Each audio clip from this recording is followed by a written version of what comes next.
Prenez garde, veillez et priez, car vous ne savez quand ce temps viendra. Il en sera comme d'un homme qui, partant pour un voyage, laisse sa maison, remet l'autorité à ses serviteurs, indique à chacun sa tâche et ordonne au portier de veiller. Verset 35. Veillez donc, car vous ne savez quand viendra le maître de la maison, ou le soir, ou au milieu de la nuit, ou au chant du coq, ou le matin. Amen. Amen. Donc la Bible nous dit de veiller, d'être prudent dans tout ce que nous sommes en train de faire, dans notre marche. Femme, tu es celle-là qui a la clé de ta maison. Tu as la clé de ta maison. Pourquoi je le dis? Nous sommes mariés. Nous avons un sens de l'anticipation, nous les femmes, que les hommes n'ont pas généralement. Tu vas avoir un homme qui est très pointueux, qui est très minutieux, ça dépend de sa base, ce que sa maman lui a donné comme base. Sinon, c'est vraiment très rare. Donc, il faille que, étant sorti du monde, il faille que, étant sauvé, il faille que, étant racheté à un prix, à un si grand prix, nous puissions tenir ferme. Voici, elles sont assises, elles laissent leur lampe s'éteindre. Tu laisses ta lampe s'éteindre. Tu n'as pas pris d'huile. Tu sais que le voyage là, le voyage que nous sommes en train de faire sur cette terre, elle peut être longue, très longue, comme elle peut être courte. Nous sommes certainement dans un bus, je vais illustrer ça comme ça, dans un bus, et nous sommes en train d'aller à une destination. Et à cette destination-là, les gens descendent en route. Toi, tant que tu n'es pas encore arrivé à la destination, tu ne vas pas descendre. Mais les gens descendent en route. Mais dans ce voyage de l'éternité là, nous ne savons pas à quel moment nous allons descendre. Tu sais quand tu es monté, mais tu ne sais pas à quel arrêt tu vas t'arrêter. Quand nous allons nous arrêter, il faille qu'on apprête nos lampes, il faille qu'on ait dans nos vases de l'huile qui représente nos œuvres que nous sommes en train de mener sur cette terre, l'œuvre que nous sommes en train de mener, nos actions que nous sommes en train de faire, nous sommes en train de vivre. Est-ce que nous vivons dangereusement ou est-ce que nous vivons en nous fixant le but d'atteindre le ciel un jour? Voici l'œuvre de ces folles. Et au moment maintenant, la Bible dit voici l'époux. Elles voient qu'elles ne peuvent pas arriver là où l'époux est. Il faut se retourner. Est-ce que Dieu nous a sauvés pour qu'arrivé à un moment donné, on puisse se retourner pour regarder encore les concombres d'après les Israéliens? Vous nous avez enlevés là-bas pour nous envoyer ici là. Voici qu'ici là même là, tous les jours on marche, on ne sait pas où on va. Mais Dieu sait ce qui est bon pour nous. Les concombres là, ça pourrit. Tout ce que nous avons laissé dans le monde, tout ce que nous avons abandonné là-bas, Dieu savait que c'était. Mais en réalité, ça n'a pas de valeur pour ce qu'on doit atteindre. Donc, ne perdons pas de vue l'objectif. Il faille qu'on reste serein. Alléluia. Il faille qu'on soit des personnes sensées. Il faille qu'on soit des personnes qui ont un raisonnement qui va plus loin. Alléluia. On a des projets à réaliser. On a des objectifs à atteindre. Il faut faire ce calcul-là pour dire que moi je suis ici aujourd'hui, mais je sais où je vais. Se fixer un but dans la vie. On ne veut pas, ça veut dire qu'on ne subit pas la vie. Tu décides de subir la vie. Tu ne décides pas. Sinon la vie, là, si tu ne veux pas la subir, tu ne vas pas la subir. Tu ne veux pas la subir. Tu dis que tu es fatigué, mais tu ne veux pas te lever. Donc, on te soulève pour partir à toi ou bien qu'est-ce qu'on fait? Voici des vérités. Qu'est-ce qu'on fait? On te soulève. Ça veut dire que même le travail que tu t'en fais là, on te soulève matin, on te dépose sur ta chaise, on attrape tes mains, on appuie peut-être l'ordinateur, puis on soulève la bouteille de gaz pour toi. La vie là, c'est pas ça là. Alléluia. C'est pas facile, mais c'est pas impossible. Les gens ont charbonné, ils ont fouillé, ils ont creusé. Et la meilleure récompense, quand tu as creusé jusqu'à quand tu as atteint l'or, tu as atteint cette récompense, tu es fier. Que quand ça t'est servi comme ça, ils t'ont servi ça sur un plateau. Alléluia. Gloire à Jésus. L'essentiel, c'est celui ou celle qui veut tromper Dieu. Alléluia. Voici quelqu'un qui veut tromper Dieu. La Bible l'appelle l'omniscient, l'omnipotent, l'omniprésent. Mais voici quelqu'un qui pense qu'elle peut tromper Dieu. On va prendre une autre insensée encore, qui est la femme d'Ananias. Allons-y dans le livre de Actes 5, verset 11. Mais un homme nommé Ananias, avec Saphira, sa femme, vendit une propriété et retient une partie du prix. Sa femme, le sachant, puis il apporta le reste et le déposa aux pieds des apôtres. Puis Pierre lui dit, Ananias, pourquoi Satan a-t-il rempli ton cœur au point que tu montes au Saint-Esprit et que tu aies retenu une partie du prix du champ? S'il n'eût pas été vendu, ne te restera-t-il pas? Et après qu'il a été vendu, le prix n'était-il pas à ta disposition? Comment as-tu pu mettre en ton cœur un pareil dessein? Ce n'est pas à des hommes que tu as menti, mais à Dieu. Verset 5. Ananias, entendant ces paroles, tomba et expira. Une grande crainte saisit tous les auditeurs. Les jeunes gens s'étant levés et l'ensevelit. Environ 3 heures plus tard, sa femme entra sans savoir ce qui était arrivé. Pierre lui adressa la parole. Dis-moi, est-ce à un tel prix que vous avez vendu le champ? Oui, répondit-elle. C'est à ce prix-là. Alors Pierre lui dit, comment vous êtes-vous accordé pour tenter l'Esprit du Seigneur? Voici, ceux qui ont enseveli ton mari sont à la porte, et ils t'emporteront. Lu tout le passage pour que vous puissiez un peu comprendre, que chacun de nous puisse un peu comprendre. Voici une femme et son mari qui ont vendu un terrain. Avant, vous savez, dans l'église, les biens, moi je vends ma parcelle ou bien je vends mes parfums. Quand je viens, voici ce que j'ai eu, on dépose et on partage. Ça faisait qu'il n'y avait pas assez de nécessité. Alléluia. Et voici un homme et sa femme qui, eux, à leur tour, vont vendre une parcelle et qui vont décider de diviser en deux. Et ils vont venir dire, son mari va venir tout content là. Voici ce qu'on a vendu, voici l'argent. Et la Bible dit qu'on ne peut pas mentir à Dieu. On ne peut pas tromper Dieu. Quand moi je prie, je dis Seigneur, je peux même aux yeux des hommes paraître, mais est-ce que je peux te mentir? C'est pourquoi je tourne véritablement mon cœur pour dire, devant toi là je suis nu. Devant Dieu nous sommes nus. On peut tromper les hommes, mais on ne peut pas tromper Dieu.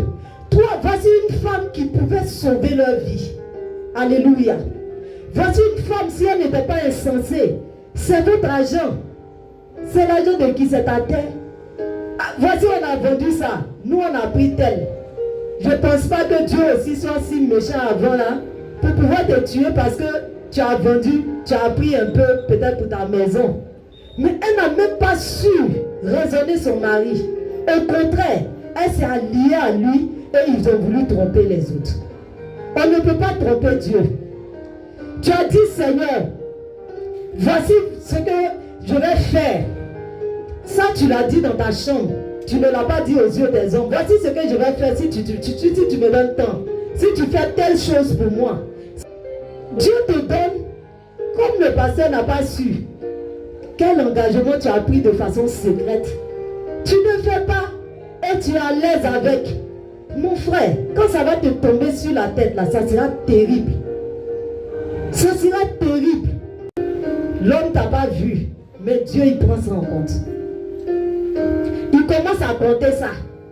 Il veut voir qui tu es. Est-ce que tu vas au bout de ce que tu fais? Est-ce que tu es une personne qui a une parole? Est-ce que tu es une personne de parole? Voici quelqu'un qui pense qu'il peut tromper Dieu. C'est pas ses actes. L'acte même que mon œil a commis, ça là c'est tromper. On veut tromper Dieu. Il t'a donné, tu n'as pas payé. Tu as pris l'argent, tu t'as payé quelque chose. Ça ne marche pas comme ça. Qui a dit on paye même? Alléluia. Gloire à Jésus. Tout ça, ça veut dire que tu es resté un peu là-bas. Dans le Christ, mais ton cœur est un peu là-bas. Alléluia. Saphira n'a pas été une bonne conseillère pour son mari. Et je ne voudrais pas que nous, les femmes de la MSE, nous soyons comme ça. Tu es avec un homme, tu es avec un homme qui est en train de se bâtir, qui peut ne pas être même dans un ministère. Lorsqu'il veut faire une action pour l'avancement de l'œuvre de Dieu, ne l'en empêche pas. Ne l'en empêche pas. Il ne faut pas dire non, mais on va manger quoi? Parce que si tu fais comme ça, vous êtes en train de vous fermer le ciel. Le donner là, ça obéit à un principe. Et il est universel. Ça dit que quoi? Celui qui donne étant musulman, païen, il reçoit la bénédiction. Pourquoi toi, chrétien, tu veux te dérober de ça? Quelqu'un veut faire, laisse-le faire. Ne l'en empêche pas. Nous les femmes, on est derrière. Mais est-ce que tu étais là quand il disait que je veux faire tant pour Dieu? Donc ne le retiens pas. Il faut que nous soyons de très bonnes conseillères. Il faut que nous soyons de bonnes conseillères. Alléluia. Donc, il faudra qu'on quitte aujourd'hui dans le lot des femmes insensées. Dans le lot des personnes insensées. Le message n'est pas que pour les femmes, mais dans le lot des personnes insensées. On ne trompe pas Dieu. Et on ne peut jamais tromper Dieu. Il faut enlever ça dans ta tête. Jamais de la vie. Si tu décides de faire quelque chose pour Dieu, si c'était dans la prière, fais cette chose. Ne te dis pas qu'il n'a pas entendu. Il n'a pas, on ne sait pas. La Bible dit il est plus proche de nous même que nos vêtements. Regarde comme mes vêtements me collent à la peau. Mais il est plus proche de nous que nos vêtements. C'est-à-dire il est prêt pour toi. Comme on ne le voit pas, alléluia, se manifester comme ça au quotidien, on pense que Dieu dort. Non, Dieu est avec nous. Il est là, il écoute tout. Si tu veux expérimenter ça dans les petites choses, quand tu veux faire quelque chose, ah Seigneur, aujourd'hui est mauvais dans tel point. Il faut permettre que ça. Tu vas voir qu'il est là. Donc on ne peut pas tromper Dieu. C'est insensé, c'est fou. C'est vraiment déréglé de penser qu'on peut tromper Dieu. Jamais. Il faut enlever ça dans ta tête. Alléluia. Quand on finit de trouver les personnes insensées, mais il y a les sages qui avaient pris de l'huile avec elles. Elles se sont apprêtées tous les jours. Malgré qu'ils ne venaient pas. Elles ne se sont pas dit, oh, aujourd'hui là je suis fatiguée. Donc, j'ai laissé ça, demain hier prendre. La Bible dit tous les jours. Elles sont restées elles-mêmes. Elles sont restées fidèles. Elles sont restées focus sur leurs objectifs. Et on va voir un peu quelque part dans celle qui est sage. Sage qui est cette vieille sage là. Alléluia. On va voir un peu ce qu'elle a fait. Alléluia. Elle est dynamique. Alléluia. C'est celle-là cette femme sage là, c'est celle-là qui est dynamique, qui veille au développement personnel de sa maison. Alléluia. Dans le livre de 1 Samuel 25 et 14 à partir du 25. Mais et une femme sage, elle est prudente. Alléluia. Voici l'histoire d'une dame qu'on appelle Abigail. David avait résolu en son cœur de venir faire du mal à sa maison. Pourquoi? Parce que son mari leur avait refusé un bienfait. Alléluia. David a fait du bien aux serviteurs de Nabal. Et en retour, comme ils avaient faim, ils ont demandé un peu de pain, en tout cas quelques vivres pour pouvoir manger. Et Nabal a refusé. Mais la Bible dit que quoi? Il y a un serviteur qui va se précipiter chez cette dame-là pour lui dire, si aujourd'hui là tu ne te lèves pas pour faire quelque chose, nous tous on est foutus. Ton mari là, il a refusé un bienfait quelque part là-bas. Et les gens là arrivent. La dame va se lever. sans consulter son mari, elle va partir à la rencontre de David. Se jetant à ses pieds, elle dit, à moi la faute, mon Seigneur, permets à ta servante de parler à tes oreilles et écoute les paroles de ta servante. Elle a manifesté la prudence. Alléluia. Voici une femme qui sait prendre le devant des choses. Elle s'est levée, elle est partie vers David pour lui dire, c'est moi. Faute là, c'est moi. Si les gars m'avaient trouvé là, ils n'allaient pas aller voir mon mari. Alléluia. Elle a usé de prudence, elle a été très prudente.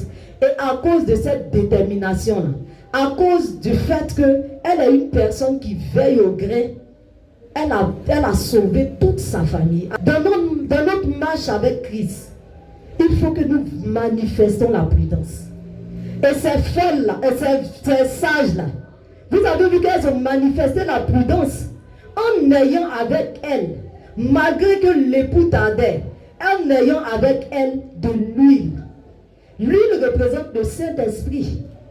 Le Saint-Esprit qui est notre guide de tous les jours. De qui on ne doit pas se séparer. Quand tu te lèves avec lui. Quand tu te couches avec lui. Le chemin que nous sommes en train de mener, le parcours que nous sommes en train de mener sur cette terre pour atteindre le ciel, là, sans le Saint-Esprit, on ne peut pas. Il y a trop de pression. Il y a trop de pression. Les problèmes ne finissent pas. Tous les jours, c'est la même chose. Tu te lèves, il y a un nouveau dossier. Alléluia. Il faut que le Saint-Esprit soit celui-là qui nous guide tous les jours jusqu'à pour qu'on puisse arriver. Sinon, ce n'est pas possible. Tu vas prendre un sorcier, il va quitter Korogo toutes les nuits pour venir à sa réunion. Mais nous, les chrétiens, on prie un jour, deuxième jour, on est fatigué. Ah, il sait qu'elle est fatiguée aujourd'hui. C'est qu'elle suit demain, il a prié. Il sait que je suis fatigué, il comprend. Mais la Bible dit qu'elles ont pris le soin de veiller sur dans ces vases-là, l'huile n'a pas manqué. Elles sont restées constantes dans la prière. Elles sont restées constantes tous les jours dans la prière. En se disant que ça peut être à tout moment. Alléluia. La Bible dit nul ne sait le jour ni l'heure. Donc on ne peut pas se dire qu'aujourd'hui là, comme il n'est pas venu, c'est que demain il ne va pas venir. Donc demain je baisse la garde, après demain je lève les mains, je prie. Le surlendemain je baisse la garde. Et ça c'est le rôle des insensés. Alléluia. Nous devons être objectifs. Nous devons être droits dans nos bottes pour savoir où on va. Parce que nul ne sait le jour ni l'heure. La Bible dit que la femme aussi sage, c'est celle qui sait consulter l'Éternel. Alléluia. Il se passait quelque chose dans le ventre de Rebecca. Alléluia. La Bible dit elle était enceinte de jumeaux. Mais de toute façon, ça faisait dans son ventre là. C'est vrai que son mari a prié. Mais la Bible dit elle allait consulter l'Éternel. La femme sage, c'est celle qui consulte l'Éternel pour veiller au bien-être de sa maison. Alléluia. Tu consultes l'Éternel. Tu te lèves un matin, voici des choses bizarres dans ta maison. Mon frère, ma soeur, celui qui est sage, c'est celui-là qui sait se lever. Ça veut dire quand il regarde l'atmosphère de sa maison, quand il regarde l'atmosphère de ses affaires, quand il regarde l'atmosphère de sa vie, il sait intérieurement qu'il y a quelque chose qui ne va pas. Alléluia. Il va consulter l'Éternel qui est sa base. L'Éternel qui est sa base. Nous, on ne connaît pas Canary. Nous, on ne jette pas Cori au Carrefour. Tu te réfères à ton Dieu. Et ici, j'ai dit, elle est celle qui veille sur ce qui se passe dans sa maison. Tout à l'heure, là, que c'est la personne qui sait consulter l'Éternel. Au psaume 147, on dit, je dévance l'aurore et je crie. J'espère en tes promesses. Dévance les veilles et j'ouvre les yeux pour méditer ta parole. Alléluia. Dans tout ce que nous avons cité, il ne faut pas perdre l'objectif de la prière. Alléluia. J'ai dit c'est celle qui sait veiller sur sa maison. Alléluia. Quand on dit tu veilles sur ta maison là, ça veut dire que tu es celle-là qui est comme une sentinelle pour ta maison. Qui va venir gérer ta maison si ce n'est pas toi? Et pour gérer ta maison, c'est en méditant la parole de Dieu. La Bible dit il faut dévancer l'aurore. Quand le jour n'est pas encore levé là. Parce que le matin, tu es distrait. Moi-même, je prends ma Bible, je mets au travail et ça. Je dis, je vais méditer, je ne médite pas, il ramène ça à la maison. Alléluia. Gloire à Jésus. Où tu veux ouvrir, on dit, il faut saisir ça. Où tu veux faire ça, on dit, il faut monter. Il faut descendre. Tu as quel temps pour prier la journée? Mais ta capacité à veiller, à te lever avant le jour. Voilà celle qui est sage. Alléluia. Voilà celle qui veille sur sa destinée. Voilà celle qui veille sur la destinée de ses enfants. La Bible déclare que depuis que tu existes, est-ce que tu as déjà commandé au matin? Commandé au matin, là. Le matin, c'est dit toi le matin te trouve jusqu'à 11h. Matin même t'as dépassé. Tu as dormi, femme. Tu as dormi jusqu'à 11h. Moi, je fais par là de ça là. Que tu existes, est-ce que tu as déjà commandé au matin? Est-ce que tu t'es déjà réveillé avant le jour pour dire que moi je veux que ma journée là soit comme ci, elle soit comme cela? La Bible dit quoi? Il dit pour qu'elle saisisse, il dit as-tu montré sa place à l'aurore? Pour qu'elle saisisse les extrémités de la terre. Ça veut dire que toi tu commandes déjà à l'aurore. Tout est déjà en place. Tout est déjà là. C'est toi, ça veut dire que toi tu fais le son et puis les gens dansent. Alléluia. Est-ce que tu t'es déjà réveillé à 4 heures? Nous on s'élève aujourd'hui à 4 heures, demain c'est à 11 heures. On dit que les méchants en soient secoués. Ceux qui sont venus danser toute la nuit pour maudire ton jour, pour maudire ta journée là. Quand toi tu t'es levé à eux, au moment où ils sont défaits, toi-même tu es déjà debout. C'est-à-dire qu'ils ne peuvent plus rien. Ta journée là. Toi tu as déjà dit Seigneur, moi ma journée là, elle est comme cela, elle sera comme ceci, elle ira comme ça, et c'est ce qui va arriver. Que la terre se transforme comme de l'argile qui reçoit une empreinte. Ça va dans le même sens. Pour que toi-même tu puisses modeler ta journée. Tu puisses la modeler comme ça. Je veux qu'elle soit comme ça. Je veux qu'elle soit comme ci. Accompagne-moi dans ça. Aide-moi à faire ceci. Voici la personne qui consulte l'Éternel. Alléluia. Voici la femme qui se lève pour dire, moi mes enfants ne toucheront pas à la drogue. 4 heures du matin, je suis dessus. Alléluia. Moi mes enfants ne seront pas des prostituées dans le quartier. 4 heures du matin, je suis dessus. Je suis en train comme de l'agir, en train de construire la destinée de mes enfants dans la prière, dans la présence de Dieu. Alléluia. Gloire à Jésus. Mais je ne vais pas me dormir jusqu'à me réveiller à 11 heures et puis je vais espérer que mon enfant ne peut pas son minute pour partir. Elle va partir. Parce que ça ne dépend pas d'elle. On juge la jeunesse. Mais ça ne dépend pas de la jeunesse. C'est déjà fait la nuit. Qu'est-ce que tu peux faire le jour? Alléluia. Ça a déjà été fait. C'est-à-dire qu'ils sont venus, ils ont dansé. Lui là, il va se droguer jusqu'en voiture, va le tuer. Toi, tu as dormi pendant qu'ils étaient en train de prophétiser comme ça sur tes enfants. Tu te réveilles, tu es surpris du résultat. Quel résultat tu espères pendant que cette parole-là, tu ne la médites pas? Pourtant, c'est elle qui est ta vie. Voici notre vie. Il faut qu'on comprenne que c'est notre vie. Tu te lèves de jour. Tu dis, Seigneur, moi je refuse les dessins qu'ils sont en train de faire pour mes enfants.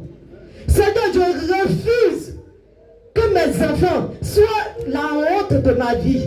Je dis toujours, si ils ont eu tes enfants, on t'a eu 2 fois. Parce que rien ne fait plus honte. Quand on crie voleur, on sait que c'est chez Kwasi, c'est quitté. Quand on crie, tu ne sais pas quelle nouvelle qui va t'atteindre, qui va venir encore.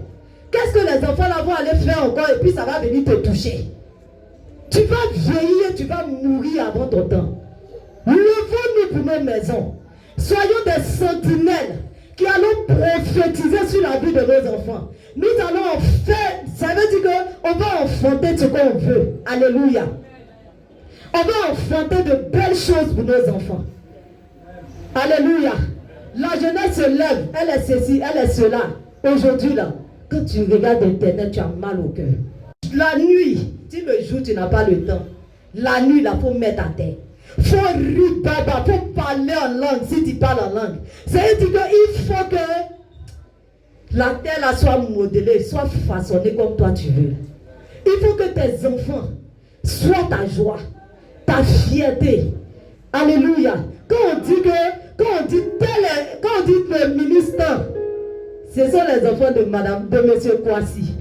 Quand on dit que il y a un diplomate qui arrive, ce sont les enfants de monsieur Kwasi. Quand on dit que la femme d'affaires la plus terrible en Afrique, ce sont les enfants de monsieur Kwasi. Mais ça s'enfante dans la prière, dans la recherche, dans la méditation, dans une vie de consécration. Dans une vie de consécration, on marche avec prudence, on marche avec dynamisme, on marche avec force. On est des personnes sélectes. Alléluia. Des personnes qui savent où elles vont, qui ont un but à atteindre. Alléluia. Il faut que tu sois cette femme-là qui veille à ce que sa lampe ne s'éteigne pas. Qui veille à ce que sa lampe ne s'éteigne pas. Nous devons être cette femme. Nous devons être ces sages-là qui ont remporté le prix. La Bible dit quand les prix arrivent, elles sont remplies. Alléluia. Et je prophétise ça sur nos vies ce matin. Que nous soyons des personnes qui veillons au bien-être de notre maison.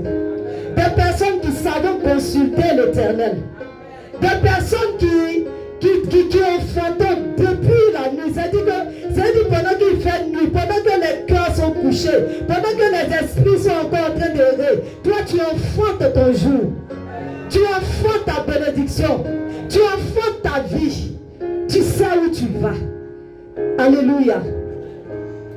Il dit pour que les méchants soient privés de leur lumière. Yeah. Et pour que le bras de ceux qui se lèvent soit brisé. Quand tu vas commander, leurs bras seront brisés. Quand ils vont se lever, ils vont te croiser sur le chemin. Ils vont croiser une femme de feu, un homme de feu, une personne puissante sur le chemin. Ils sauront que ce n'est pas à tout on s'attaque. Alléluia. Mais ça dépend de toi. Ça dépend de ta persévérance. Ça dépend de ce que tu veux atteindre. Ça dépend de ton objectif. Ne laisse pas tes enfants. Ne laisse pas sombrer tes enfants. Ne les laisse pas être le résultat de cette société médiocre qu'on voit. Ne les laisse pas être influencés par quelque chose qui n'a pas été sémé par Dieu. Dieu n'a pas sémé l'ivraie. Dieu a sémé le blé. Il a sémé quelque chose de bon. Mais la société est en train de nous pervertir. Elle est en train de pervertir la jeunesse. Elle est en train de pervertir les mœurs. Alléluia.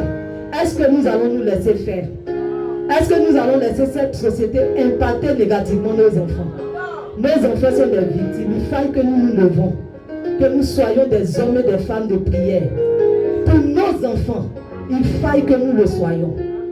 Alléluia. Gloire à Jésus. On va se tenir debout. C'est la parole de Dieu pour nous tous ce matin. Alléluia.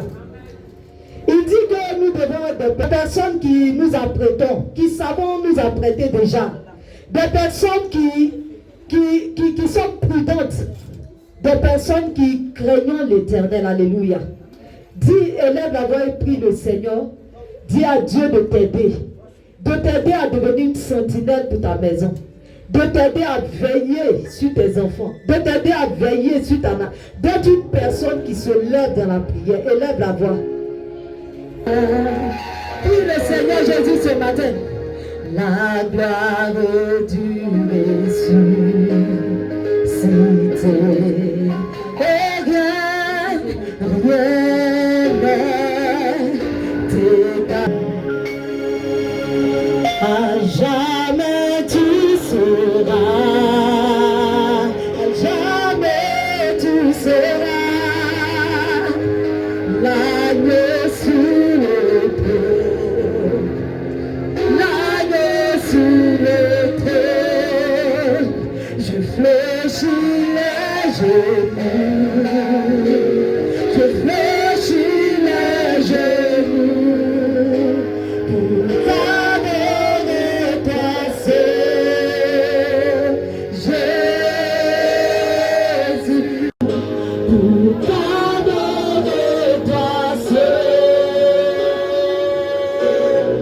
Jésus. Amen.